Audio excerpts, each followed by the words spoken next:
could introduce our final presenter for this session. This is Andrew Simpson. Andrew's MLA's Regional Manager, Southeast Asia and Greater China. Andrew's been involved in the industry for more than 20 years and has been our key person in the China market for the past 2 years. Please welcome Andrew.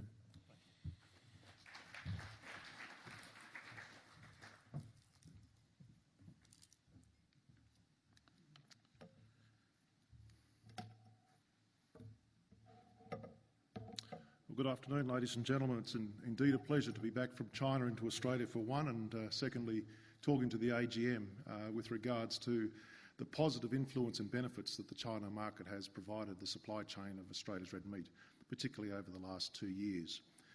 There's a famous calligraphy in China which effectively reads that to make an ocean, you need many rivers, which equates ultimately in life and business experience that we're the sum of all actions, we're the sum of all experience. And I liken this in many ways to what we've done in China as an industry, because since 2005 we've invested our funds in representation in China, and I think in particular the last 2 years that investment has proceeded to pay dividends.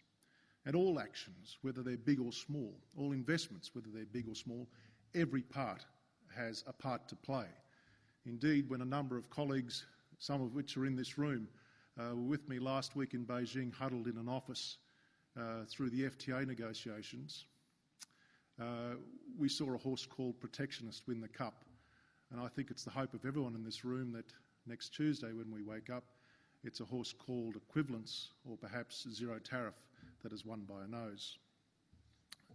I make that point because the actions of those up in Beijing last week were a culmination of nearly 10 years again of working behind the Chinese-Australia Free Trade Agreement.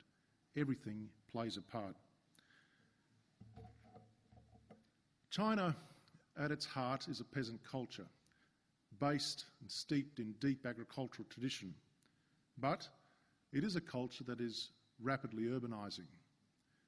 By 2030, we expect to see nearly 70% of 1.4 billion people living in cities. That's 1 billion people. Perhaps in our lifetime we will never see the same human migration that we have seen in China over the last 2 decades.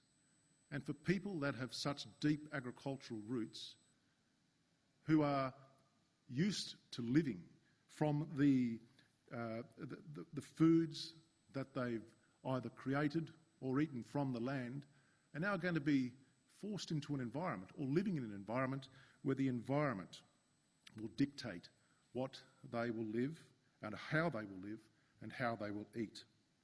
We've got an economy in China with a very strong GDP. In the last year, 7.4%, and some trajectories that are indicating that that will slow slightly, but comparably still to the rest of the world, it is a strong economy.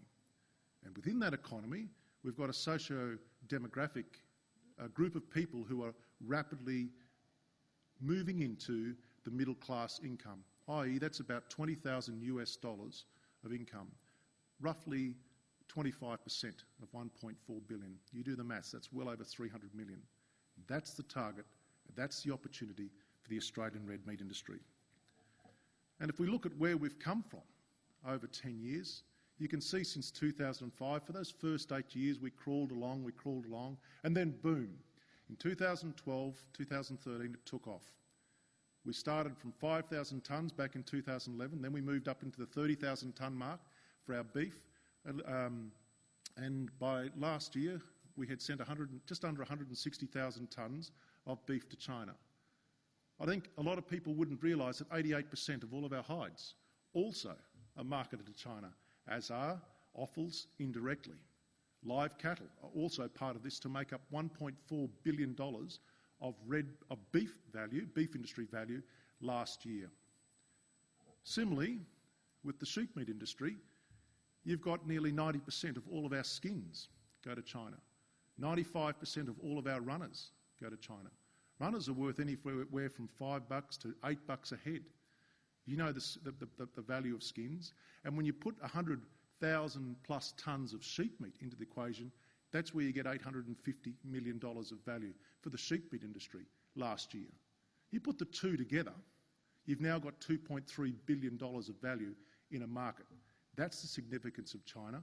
And I think if you go back to the decision we made in 2005, it was a good one, because the last 2 years have made and helped underpin those dividends.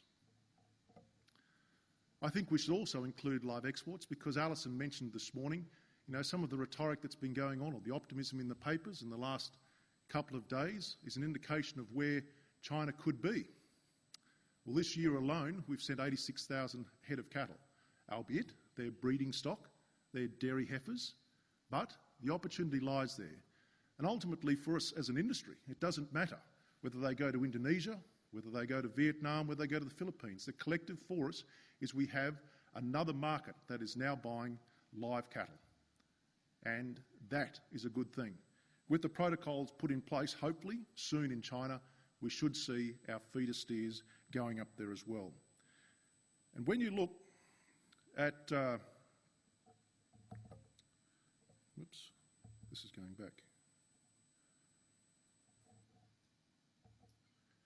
When you look at the overall, there's a slide here. Sorry, that's not come up. But when you look at the overall value of the live cattle export market, 86,000 head into this year alone, that's a part of that $1.4 billion in total. Now, what I'd like to do is get out of the helicopter and get down to ground level here and talk about some of the individual cuts, because the concerns are how are these values trickling back to farm gate. As George said, I've been in the market marketing meat for 20 odd years, and for most of that you would see the briskets from beef hover just above a 65 CL or 70 CL price, which was a marginal level. You were flat out getting $2, $2.50 at best. In the last 2 years, China's stepped into the market as a serious buyer, and you can see by this graph they've taken 21,000 tonnes. That's 21 million kilograms so far this year of briskets at prices well above $4, actually closer to $4.50 as the starting price. That's $2 more into the brisket price. Now the key with this is it's not just what China has taken as a value and a volume, but it's what it's been able to take from other markets. Because you can see there that 49% from Japan, well previously the 21,000 that you see in briskets that's going to China used to be pushed and pushed and pushed back into Tokyo. So at last we've got a third leg on the stool that is able to keep the other markets honest. And that is a value in China that we should all understand. And when you look at the overall volumes that China has taken, in the second pie chart to see Japan 21%, US 29% in overall values, it's great to see China there this year now in fourth spot. And that's, again, brisket items by several other items. We could talk about shanks, we could talk about intercostals, we could talk about forequarters and rounds. It's a great third leg on the stool for the beef industry. Similarly, for the sheep meat producers in the room, you can see where breast and flap has added true value to an individual item. For most of the past 2 decades, the main market for breast and flap was New Guinea. And the prices used to vary between 90 cents and $1.40. That's what you got. For the last 2 years, you've seen breast and flap get $5.50 plus. That's $4 a kilogram, over 21 million kilograms of breast and flap. You do the math, that's nearly $90 million on that item, which flows again back into underpinning the prices of our supply chain. Now, I don't say that China is the eureka of all of this, but its competitive interest globally is able to keep the prices where we're at. And I think without it, in the last 2 years, the farm gate returns that we would have got, as Don was saying earlier today, would have been far, far different.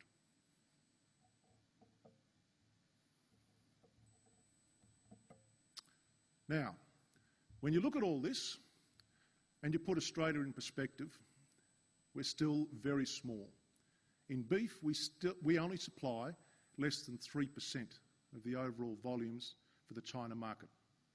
For sheep, it's just under 5%. So that other 95% is coming from somewhere else. In the sheep meat, it's mainly local production. Whereas in the beef meat, we're up against the grey trade that comes across the borders of Vietnam, Hong Kong, and of course the local production. But it's not the fact that we're only serving 3% or 5%. the key issue for us as marketers and ultimately the trade is to ensure that we're muscled in to the best and highest paying element of that 3%.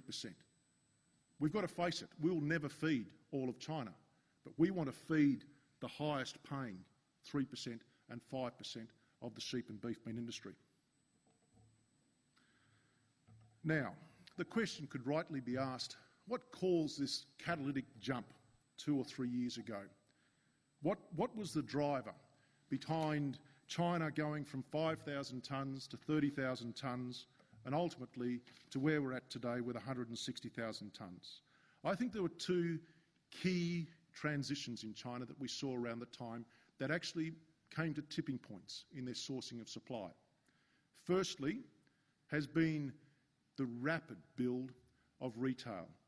The word is supermarketisation for those who like to spell check, but ultimately China was a traditional market based around highly fragmented small retail sectors, ultimately in wet market.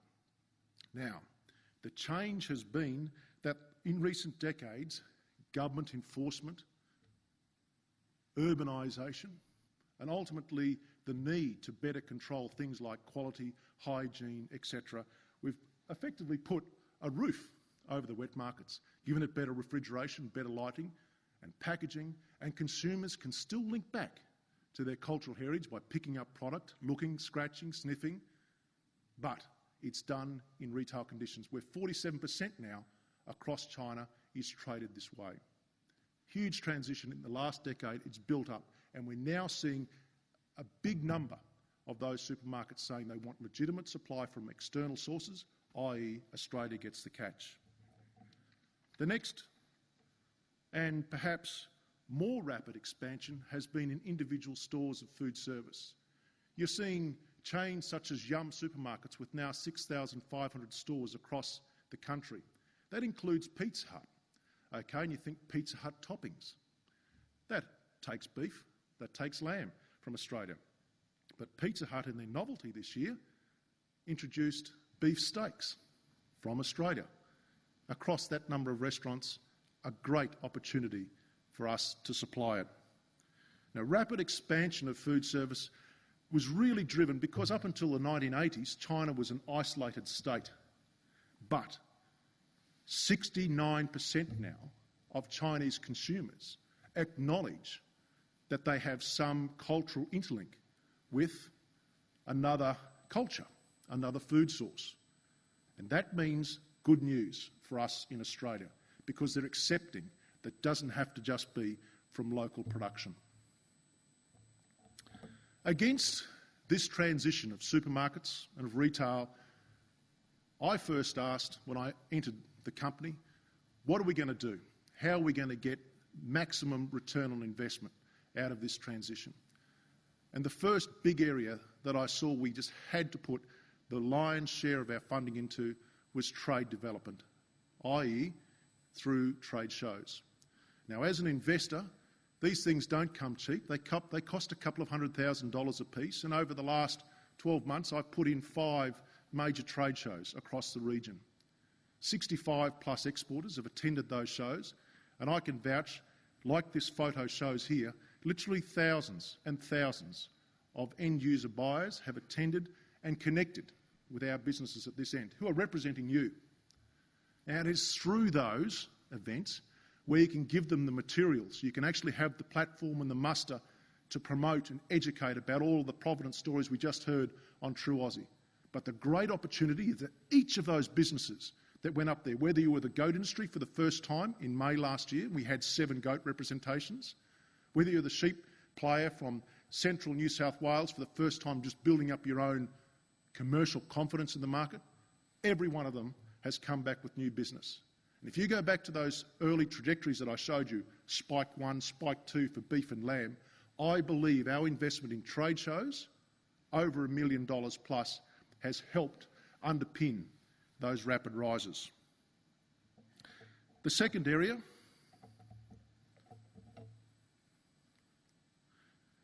that we need to back up pretty much straight after a trade show is working with the importers, particularly in that high-end food service. Now, there are 750 five-star hotels across China, and there are going to be another 100 by next year.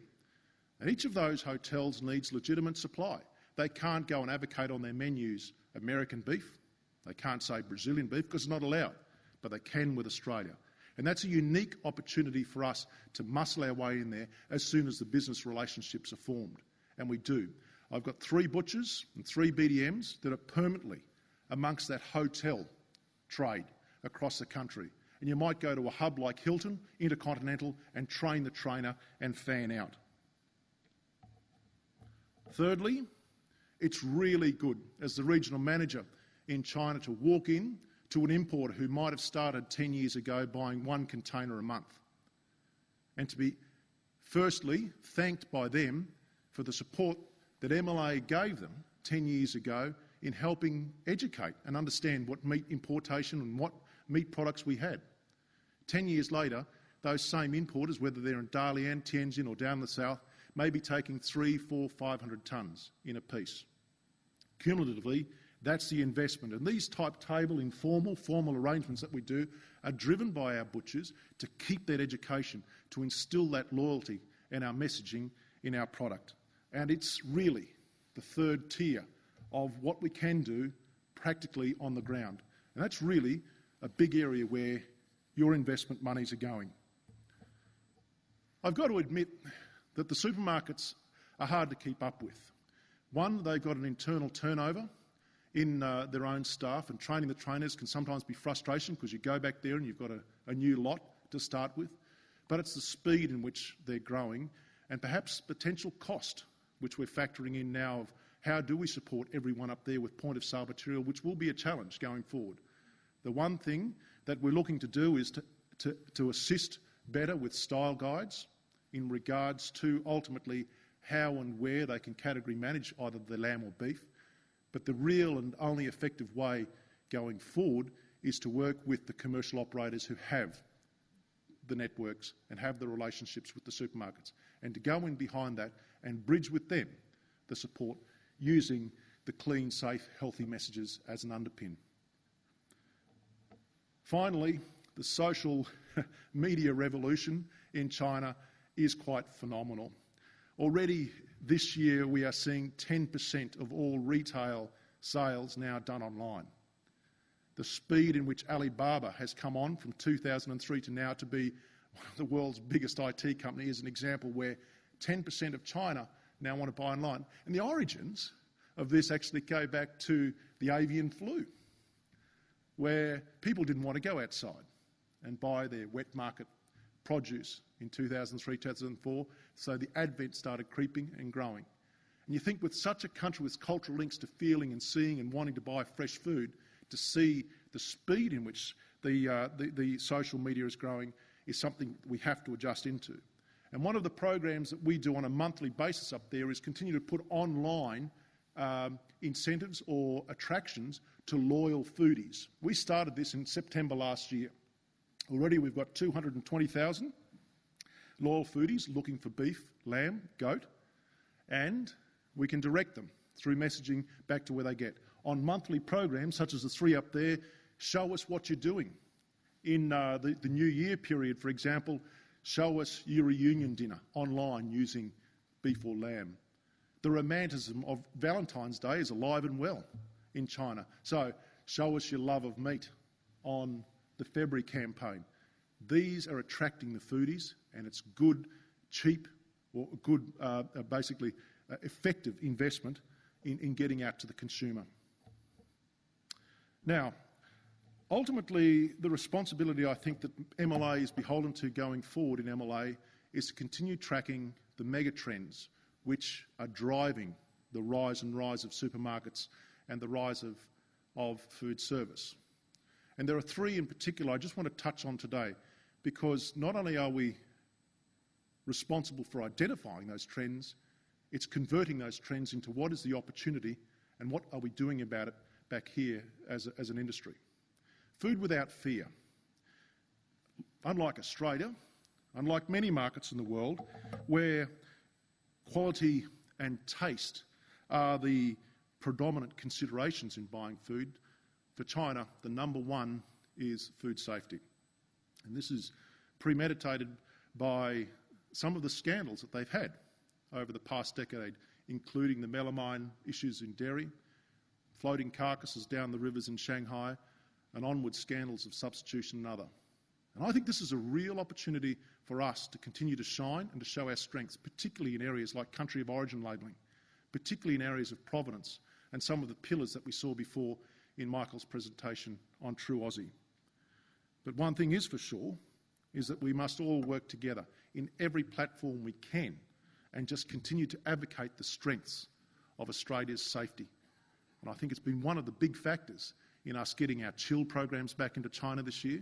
And at every forum that I get an opportunity to speak at, whether it's open government, commercial, or it's behind closed doors, you keep pushing that message. That's the strongest one we've got. We're safe, we're clean, and we can back it up. We're a trusted partner. The next, and this links in obviously to the online sales that I just spoke of, is the fuss-free foods. You've got a changing demographic in China where 160 million people now are in 1- and 2-person households.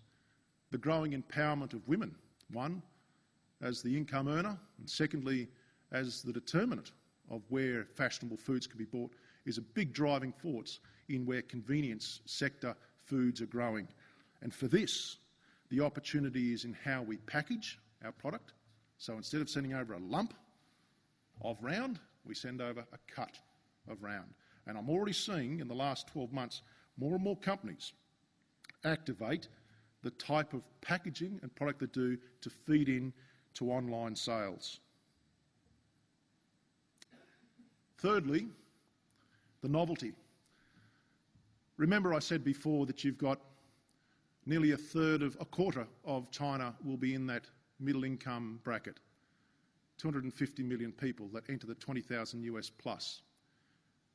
Well, out of that, last year, or this year, I beg your pardon, we've seen 720,000 tourists come to Australia. It's now our biggest inbound tourism market. All will go back to China as ambassadors of the food produce that we can deliver. And I think they're the types of markets that our industry must keep angling into, that high wealth, high socioeconomic people who look for high quality food and are willing to pay for it. Remember that China does have a cap on where they seek value, but ultimately they will pay for product if they know it can be trusted and it's from a direct source. I don't think I could leave today without showing off my star delegation that came up earlier last month. We opened our third office in Beijing, which is a cyclical process of the last 10 years. Our first office was a small room in the back of a hotel. Third office was slightly larger to cater for 3 staff. And we moved this year to a slightly larger, modest office to cater for some of the growing demand and resources that I think we need to direct and ensure we have in China going forward. It was great to see the support that peak industry councils provided. In this photo I have 5, but I'll let you know that all peak councils have supported me in some way or the other over the last 12 months, 2 years in China. But in that photo you've got the ambassador, you've got the Minister of Agriculture federally and of course Queensland State Agricultural Minister, MLA MD Richard. And it's a group that came up united, same message, same story, and again China saw that as a front where we're willing to support. And I want to emphasise that MLA in China is seen as a trusted organisation both by business and by government. And I think the more work we can do like this by coming up to the country and supporting the message we send, the better we'll look, particularly if we do it together and not on a fragmented side.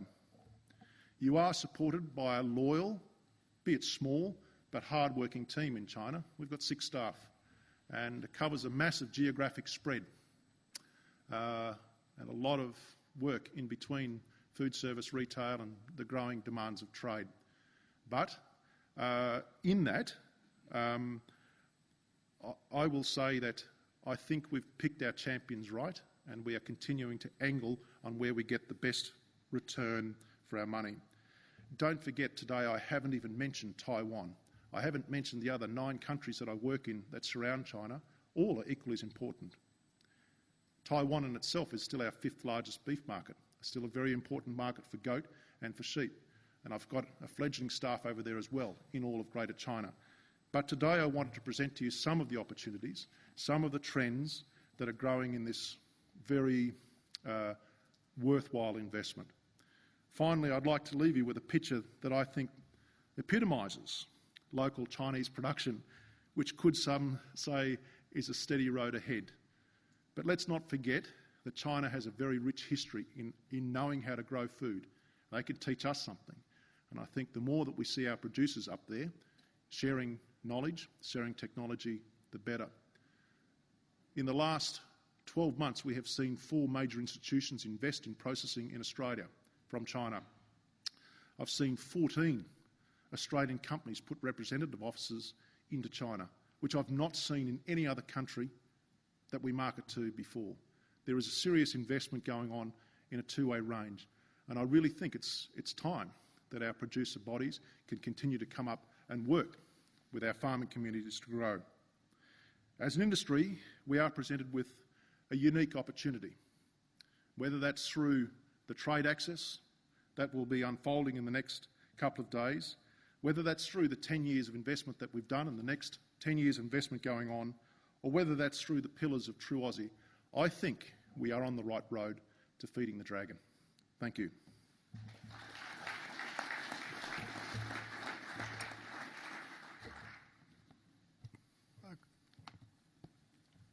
Okay, do we have any questions for Andrew?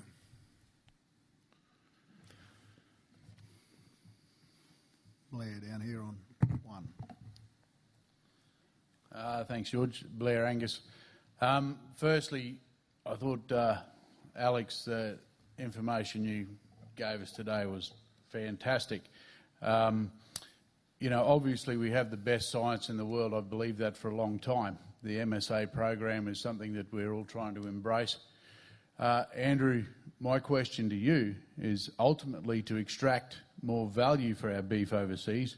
We've seen an increase in dollar value return from every market in this recent year, but obviously the increased processing volumes of beef going out are a big contributor to that. Whether we actually had an increase of value per kilo of beef would be an interesting fact I'd like to know. But to ultimately achieve that, we have to adopt this grading system on a worldwide scale. I think China, as a developing and new market, is the perfect place to do that.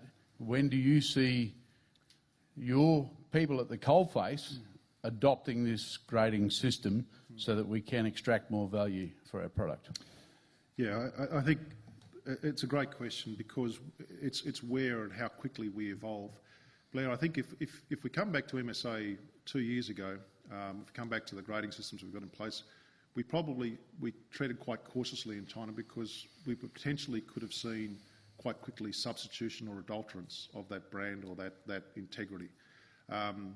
And I think the speed in which the supermarket chains, where you'd launch this, as well as some selective food service groups, is growing, then there are tighter controls today than there were even a year ago on those. And I think that provided that the control within both the distribution and the purveying of the product could be linked, ultimately even to an audit internally, then yes, we should give it a go. But for open market, no. In regards to the staff that I have up there, I have 3 young BDMs, which are still being, in many ways, educated in the rules of the world in regards to, what businesses to approach first and prioritise. And I have 3 butchers in contract who are not trained in MSA. So one of the big steps that we need to do first and foremost is make a commitment that we will go to China versus other countries internationally, and I think that's a sign-off by MSA board and other, and then we facilitate as quickly as we can to ensure that the staff who are promoting the value of the system know exactly what they are. Because I think if it's done half well, then we shouldn't be doing it at all. It should be done very properly right from the start. Sorry, Andrew. Probably more my point is that they have to have confidence in this grading system as well to get behind it. Would you agree it is the best technology in the world? Yeah, as an exporter for beef, for example, for a long time, the only grading system that we ever promoted, I suppose, internationally was marbling scores, because it was the sort of the known entity that the Japanese understood or other. But, you know, we've now got a lot more in our lolly bag to promote. And I think the MSA is, as Alex has promoted today, is the true science. But there are a number of countries that we should pick as champions, potentially put our toe in the water to really launch this internationally. And I stress that we do this in a staged process that is in a controlled environment. And if China can prove that there is a closed system that ultimately can be controlled, then that could be a target. And we should get behind it. I support fully that MSA is the science going forward. Thanks, Andrew. I know, and you know, that my customer, I actually instilled confidence in that system in them probably 4 or 5 years ago. I suppose I just want your team to embrace that and have confidence in that system going forward. Thank you. Thanks, Blair. Okay, thank you, Blair. Microphone 2, please. I'm Harry Wallace, a small breeder in the Gloucester area. I run 1,100 Angus breeders, involved in a number of different areas of the industry. But what hasn't been mentioned so far in the previous speaker is the effect of exchange rates. Now, in the last 2 years, because I do a bit of trading internationally, we've gone down 20% against the American dollar. Recently, we've gone up against the yen. China runs at this enormous current account surplus. I think in September they made 50 billion surplus. Australia has, in a year, 50 billion deficit. So in some areas, like the American market, presumably a lot of that came not from marketing effort, but just from currency movements. Similarly, I'd have expected something to be negative in Japan. So for both speaker, you and the previous speaker, could we hear about what you expect to happen with exchange rates, where we've gained, where we've lost from marketing effort, and what your crystal ball says we're going to get for the next 2 or 3 years? Maybe I just start off and hand over to Michael very quickly. But if you look at the exchange rate when it was $1.10, I think it was referenced this morning, with 85,000 head of cattle running through Queensland at $1.10, typically in any one season that would have been our bloodbath.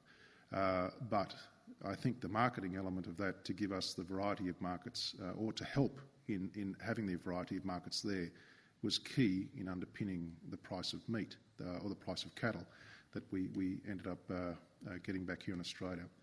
I looked at the exchange rate every day as, hey, if we've got it, everyone's got it. And realistically, it wasn't something that you hung your hat on to market product. You certainly never took a punt on it. If you did, you're in the wrong game. And in this industry, I think we wake up with the exchange rate every day where we may have a more favourable purchasing option for some countries, and some countries may have a stronger currency to purchase from. But ultimately, we need that spread of countries in which we can do that. If we're just monopolised by Japan and Korea in North Asia, then we're exposed to a yen and a won.